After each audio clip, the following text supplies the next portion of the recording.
Yan, good morning mga travelers and welcome back dito sa ating channel. Bagong biyahe na naman tayo. So nakaraan pumunta tayo dito ng Tuguegarao, from Tuguegarao to Cavite mga travelers. Ay gumastos tayo sa gas ng 7,400. So dahil nga nagmahal na yung gas ay ganun kalaki yung ating nagastos. Pero dati umabot lang ng 3,000 yung aming gas from Tuguegarao to Maynila to Tuguegarao. So kayo mga travelers, good morning at syempre sasabihin ko sa inyo yung ating ruta. Ito yung ating ruta ngayon. Simula dito sa Cavite, yan. Dito tayo magsimula sa General Trias. Ito yung ating starting point. Then dito tayo dadaan sa SLEX Carmona. Ayan, then Skyway tayo. And NLEX at EasyTex and Tiplex. Yan yung ruta natin papunta ng Rosales, then Maliko. So sa Maliko tayo dadaan mga travelers, and sa Tiago at Aurora hanggang sa Rojas, Isabela. So yun mga travelers, na yun ang biyahe natin ngayon. So tara, samahan nyo kami sa aming biyahe. At kahapon nagpa-full tank tayo sa halagang 4,000. So ang galagamit natin na sasakyan ay Toyota Fortuner na 2015 model. So ayan mga travelers, let's go. So samahan nyo kami sa aming biyahe. Ayun mga travelers, palis na kami dito ng Cavite. Ayan, dito kami ngayon sa road. So tara, let's go, samahan nyo kami. 5 minuto lang makalipas mga ka-travelers at naabot na namin itong Dasmariñas, Cavite. So ayun, andito tayo ngayon sa Palapala mga ka-travelers, malapit sa Robinson. And ito, andito na tayo sa stoplight, kaliwa tayo dito. Papunta na po yan ng GMA Cavite o General Mariano Alvarez mga ka-travelers. Andito na nga tayo sa GMA mga ka-travelers, going to GMA na tayo. At syempre, tuloy-tuloy lang yung ating biyahe at magsisikat na yung haring araw dito sa Cavite mga ka-travelers. So guys, going to GMA na tayo. Ayan na, sumisikat na yung haring araw dito sa GMA Cavite mga travelers. At ganito kapula yung haring araw dito tuwing sumisikat pag umaga mga travelers. Wala pang 10 minuto mga travelers at naabot na rin natin ang bayan ng GMA Cavite o General Mariano Alvarez mga travelers. Ito yung lagi nating pinupuntahan dati. Nung nandito pa tayo sa Cavite, ayan na, kitang-kita na yung haring araw mga travelers. At dadaan na tayo sa intersection ng GMA Cavite. Nakaka-excited na nga mga travelers at makalipas ng 10 minuto mga travelers, naabot na rin natin itong papasok ng SLEX mga ka-travelers, ayan, or yung South Luzon Expressway. So dito tayo dadaan papunta ng Skyway mga ka-travelers. Gawa ng ngayon ay araw ng linggo, hindi naman gaano matraffic dito, kaya go lang tayo sa ating mga biyahe mga ka-travelers. Wala naman gaano sasakyan dito, ayan, madalang gawa ng napakamahal ng diesel dito mga travelers. So ayan, dire-diretso na tayo ng SLEX guys. At kakanan nga tayo dito mga ka-travelers, dahil kung kakaliwa tayo papunta po yun ng Laguna. So ayan, kakanan tayo dito para papunta na tayo ng Maynila, papunta po ng Skyway mga ka-travelers. So ayan, at tingnan natin yung makikita natin yung ating balance dito sa ating monitor. Dahil dito natin makikita yung ating balance, ayun, nakita natin mga travelers, at meron pang balance. So ayan, dito tayo sa daan ng mabibilis mga ka-travelers.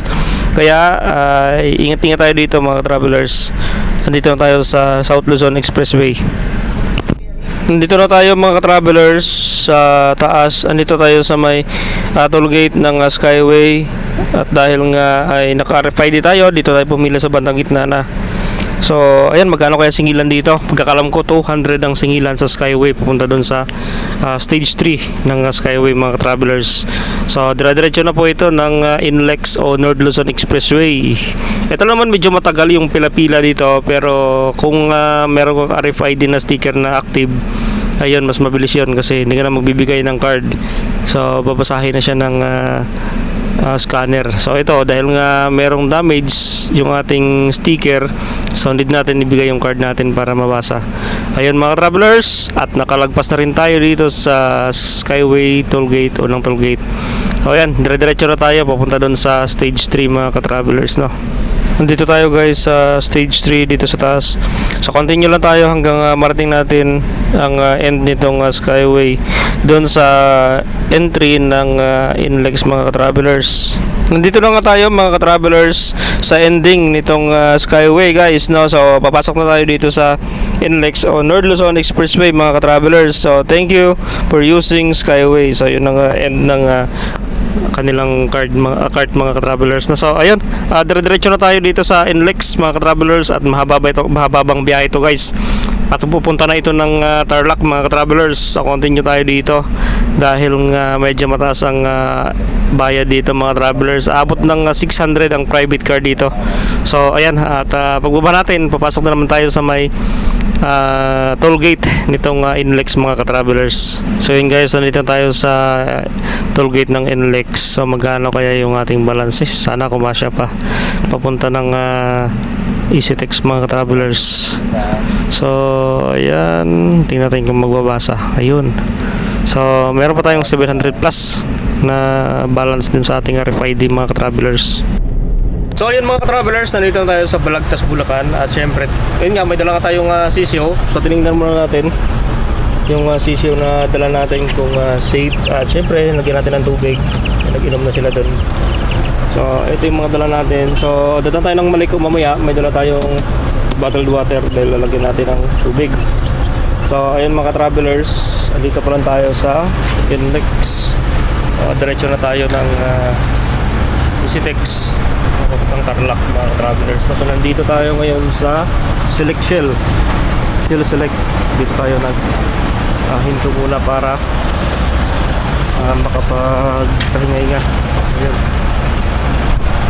Ayun mga travelers, no, abangan niyo yung mga travel natin packet ng Maliko, Pangasinan. Ayun mga travelers, no, so umalis tayo kanina dun sa Gentry Cavite ng full tank natin. Hindi pa siya na bawasan kasi pinasagad ko ito kahapon. Halagang 3,600 na full tank siya, sagad-sagad na. And wala pang bawas mga travelers na guhit, no? So, wala pa. So mamaya siguro doon yung magbabawas banda sa Pangasinan. And continue pa tayo. 9 hours pa yung ating biyahe. Kaya malalayo pa tayo guys, 9 hours pa. At dadaan pa tayo sa mga zigzag road ng Maliko, Pangasinan. So ayun mga ka-travelers, at magpapalipat tayo ng drone doon mamaya para makita niyo yung magandang view ng Pangasinan. Pangasinan ng Maliko, Pangasinan guys, no. So ayun, at maya palis na rin kami. Punta na kami ng Pampanga. So nandito kami sa Inlex ngayon, huminto muna kami sa Shell. So ayun guys, no, abangan niyo guys. Guys, halos mahigit isang oras din biyahe natin. Nandito na tayo sa may Tiplex mga ka-travelers. Going to Tarlac na tayo mga ka-travelers. Nandito na tayo sa Tiplex, oh. Ayun. So welcome Tiplex. At tuloy-tuloy tayo sa ating biyahe dito. Ang ganda ng daan dito mga ka-travelers. Malawak at madalang lang yung bumabiyaheng sasakyan. Kaya talaga namang napakaganda ng biyahe dito mga ka-travelers. Yun, andito na nga tayo sa toll gate ng Tiplex. At medyo maraming pila dito. Siguro yung mga galing dito sa iba-ibang lugar dito sa North. Yan mga travelers, nandito tayo sa bayan ng Tayog, Pangasinan. Yun, ito yung kanilang bayan, town proper.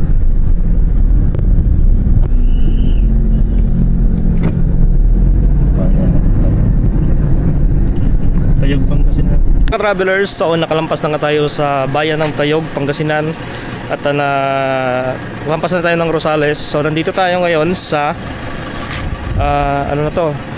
San Nicolas, Pangasinan mga ka-travelers. So pakin na tayo dun sa San Nicolas Zigzag Road. So yan mga ka-travelers, no, abangan niyo at akit na nga tayo dun sa Zigzag Road ng San Nicolas. Ayun mga travelers, so kakain muna kami dito sa Tapsilugan dito sa San Nicolas, Pangasinan mga travelers, no? So nandito tayo sa kanilang Tapsilugan sa San Nicolas. So yun, ito yung mga menu dito, pwede pagpilian. Ayun mga travelers, ito yung mga pagpilian natin na menu. Ayun, pasok muna tayo dito. Meron ka pang ano bro? May chili ka pa? Wala na laman pa.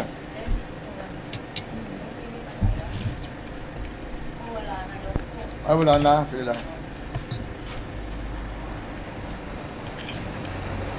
Ayan mga travelers, so nandito tayo ngayon sa Maliko, Pangasinan. Yan o, ganda. So, mas pinai-improve pa nila tong Maliko. Ayan mga travelers, so nandito kami sa Maliko, Pangasinan. So dahil mahirap ang tubig, magigib mo tayo ng tubig. Yun. So libre yung tubig dito guys. Lamig! Parang may ilo. Parang may ilo pa, ang lamig. Sobrang lamig ng tubig. So ayan mga ka-travelers lang. So, makahigit muna tayo. Oh, napakalamig oh. Yun! Ingat-ingat lang kasi baka may bato. Okay. Yan, grabe guys. Ang lamig. Woo! Ganito ka lamig ang tubig dito sa Maliko. Super lamig.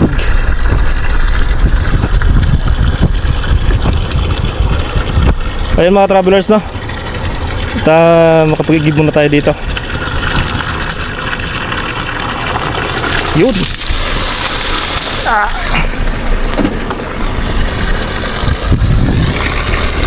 Okay.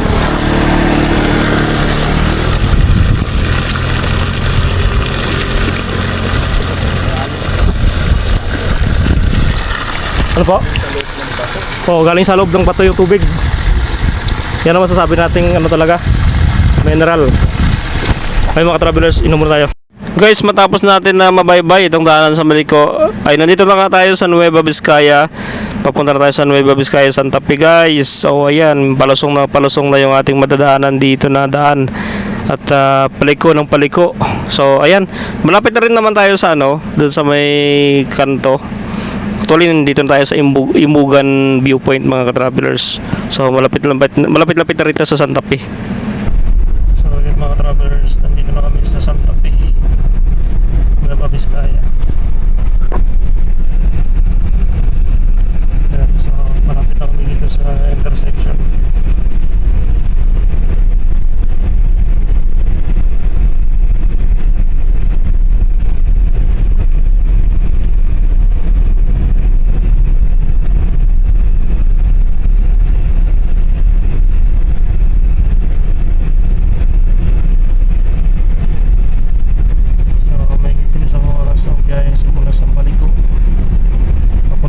Sa junction ng Santa Fe, Nueva Vizcaya. Nakaliwa na kami dito mga travelers.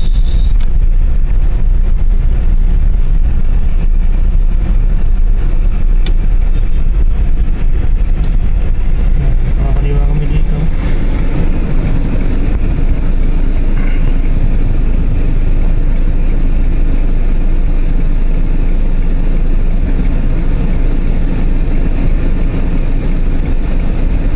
Yun mga travelers, bili muna tayo ng sibuyas. So, ang daming sibuyas ni tatay dito.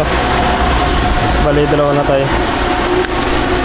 300 pesos. Okay. Tayo, bali dalawa tayo. So, bili tayo ng dalawang screen.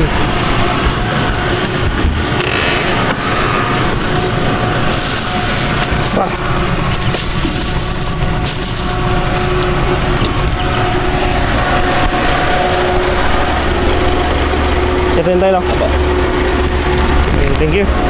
Yeah.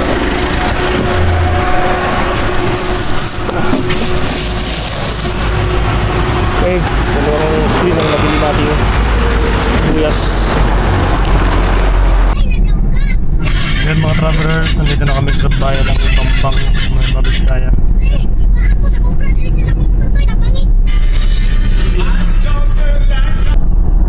Ayan mga travelers, nandito tayo sa Bayumbong Bridge. Dito tayo sa mahabang tulay ng Bayumbong. Ayan mga travelers, nandito na tayo sa bayan ng Jadi Nueva Vizcaya. Ayan, nasa lang tayo sa ating biyahe. Papuntang Tuguegarao. Guys, nandito na rin tayo sa bayan ng Cordon, mga ka-travelers to. So, tuloy-tuloy na tayo sa ating biyahe papunta ng Isabela. Yan, at magba-bypass, Santiago Bypass Road tayo papunta sa Tuguegarao o Isabela. So, yan guys, nandito tayo sa bayan ng Cordon. Diyan nakapunta na kayo na to? Oo, yan. Naka-ano na. Tapos dyan, Aurora, no? Boundary ng Aurora.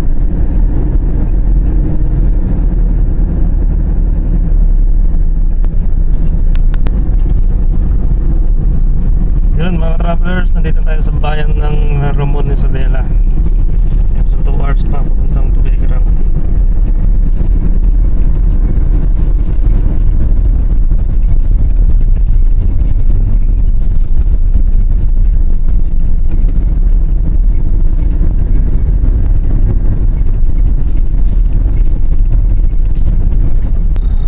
Yun mga travelers, magandang hapon. So nandito na tayo ngayon sa bayan ng Aurora. Tayo sa boundary ng Aurora, Isabela. Yun mga ka-travelers, nandito na tayo sa bayan ng Roas, Isabela. So, time check 3:57 ng hapon. Dito na kami sa bayan ng Isabela.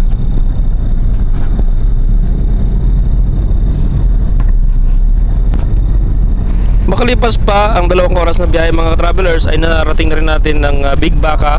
Ito yung lugar na sakupan ng Santa Maria Isabela mga travelers. Yan yung Big Baka guys.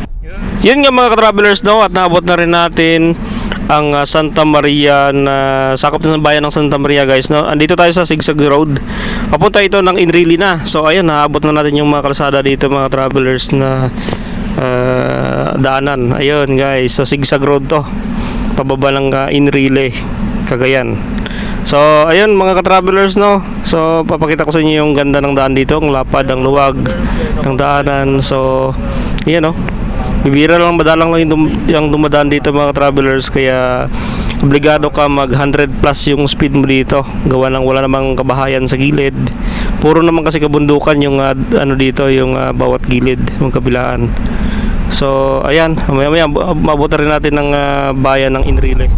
Ito mga travelers, malapit na tayo dito sa Panga. Ito yung palatandaan na malapit na sa Tuguegarao. Ito. Makita na natin yung baka na malaki.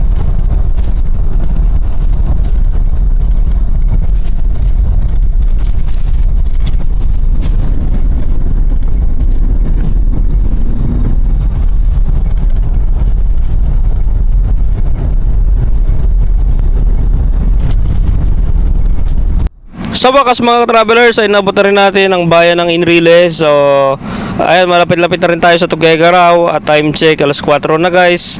So ang estimated time natin alas 5 ay nandun na tayo sa Tuguegarao. So ayan, sana ay makarating tayo maaga-aga pa mga travelers. So ayun, continue pa tayo. Saktong alas 5 nga mga travelers at nandito na kami sa Tuguegarao City. Ayan na, so papasok na kami ng Tuguegarao guys. So kakanan tayo dito papunta ng Bonton Bridge mga ka-travelers no. So time check alas 5 talaga, sakto mga travelers. Nakarating na kami dito sa Bonton alas 5. So pumapatak din ng 11 hours yung biyahe namin from General Trias papunta dito sa Tuguegarao City. So ganun lang po kahaba ang aming biyahe. So maliban doon, ang ginasto namin na gasolina ay umabot lamang ng 4,600 mga ka-travelers. So nung bumaba kami ng Tuguegarao papuntang Cavite ay gumastos kami ng 7,400. At kung magtatanong nyo kung bakit gano'n yung presyo ng aming gasolina, dahil nga po magkaiba rin yung mga gasoline station na pinagasan namin. At mataas pa yung presyo nung pag-alis namin dito sa Tuguegarao, mataas pa yung presyo ng gasolina. Kaya yun, medyo mahal yung na-consume namin ng gasolina nung pababa kami compare nung packet kami ng Tuguegarao. Actually mga ka-travelers, nung bumababa kami ng Maynila dati, yung nagagastos namin sa diesel ay umabot lamang ng 3,000. Minsan yan, di pa maubos ang 3,000. Pero talaga namang ngayon, dahil nga dumuble yung presyo ng diesel, tumaas yung gas, at sa iba-ibang gasolinahan tayo nagpapagas nung time na yon, nito ang pagbaba natin ay doon talaga tayo napamahal mga ka-travelers, no? So actually matipid naman talaga yung sasakyan na to, Toyota Fortuner, mas matipid siya sa diesel. Kaya nga lang doon naman tayo tatagayin sa presyo, mataas ang presyo ng gasolina ng diesel, kaya mas mapapamahal tayo mga ka-travelers. So ayan na, andito na tayo sa Bunton Bridge mga ka-travelers. At syempre guys, thank you for watching. Maraming salamat sa panonood niyo ng ating video, ng ating vlog sa araw na ito guys.